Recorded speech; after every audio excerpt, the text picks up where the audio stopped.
Hamba Allah 39 tahun dari DKI Jakarta. Anda ingin memahami adab menjadi istri kedua. Karena suami Anda berpoligami. Kembali ke masalah poligami bahasannya. Poligami dalam Islam adalah yang saya fahami ya. Bab tertinggi dalam bab nikah. Jadi dia adalah poin tertinggi dalam bab nikah. Kalau bicara poligami berarti bicara Anda sudah lewatin semuanya tahapan pernikahan itu. Seperti misalnya melalui akad nikah yang benar, sudah memberikan hak pasangan masing-masing, ya, sudah menjalankanlah tugas dengan benar, maka Anda ingin sentuh penyempurnaan agama dengan poligami. Nah, seperti itu ya. Itu dulu poin masalah poligami. Jadi dia bukan sembarangan orang bisa melakukan poligami. Makanya sebagian ikhwah yang menanyakan kepada saya, kalau dia bilang saya mau poligami Ustaz, kan tidak harus izin istri. Jawaban saya benar. Tapi antum mau poligami jangka panjang atau jangka pendek? Maka jawabannya tentu jangka panjang Ustaz. Baik, jangka panjang jangan lakukan. Kesempatan yang tanya begini, bagaimana maksudnya Ustaz? Saya katakan, kalau jangka pendek, seperti umumnya laki-laki. Karena fitrah ingin poligami itu semua laki-laki ada. Allah membebankan itu. Makanya Allah mengatakan dalam surah An-Nisa, "Fankihu ma taba lakum minan nisa'i mathna wa thulatha wa ruba' fa in khiftum alla ta'dilu fawahidah." Ya. Nikahilah wanita itu 2, 3, 4. Kalau kalian takut tidak adil, baru 1. Kalau kalian tidak takut, tidak bisa jalankan, bukan adil, tidak bisa jalankan, maka baru 1. Berarti kan memang ada potensinya, ada perintahnya untuk Allah bebankan itu, supaya lebih banyak keturunan manusia yang bisa lahir. Nah sekarang kasusnya adalah perlu penataan yang benar. Kalau jangka pendek, suka perempuan diam-diam nikah selesai. So, istri tahu ribut, pilih salah satunya, atau bertahan dalam kondisi dia terhina.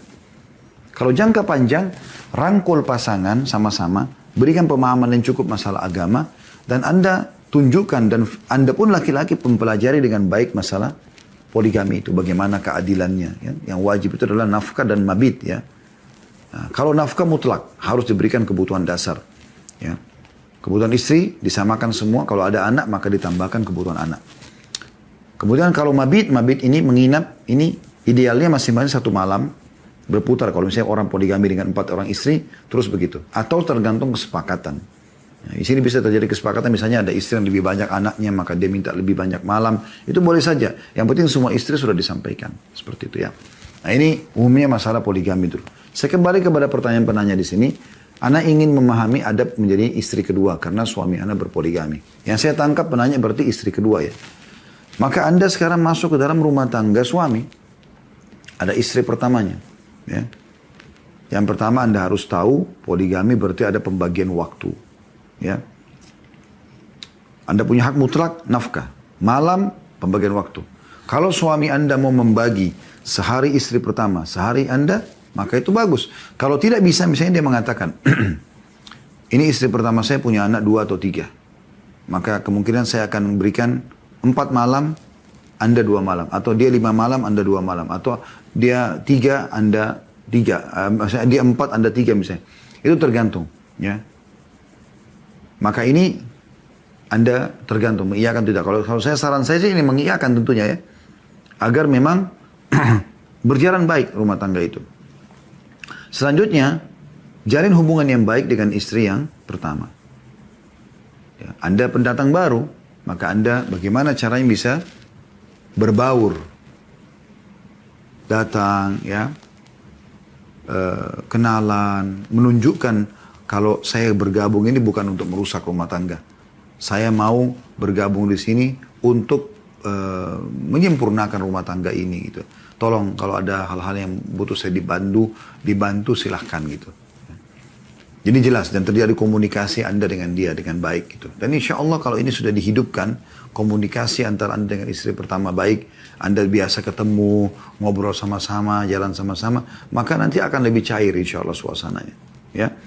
Selain daripada itu, Anda menjalani sabar ya.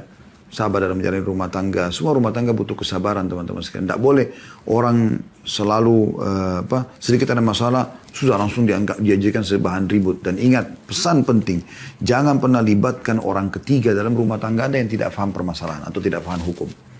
Banyak rumah tangga orang rusak, baik poligami atau monogami.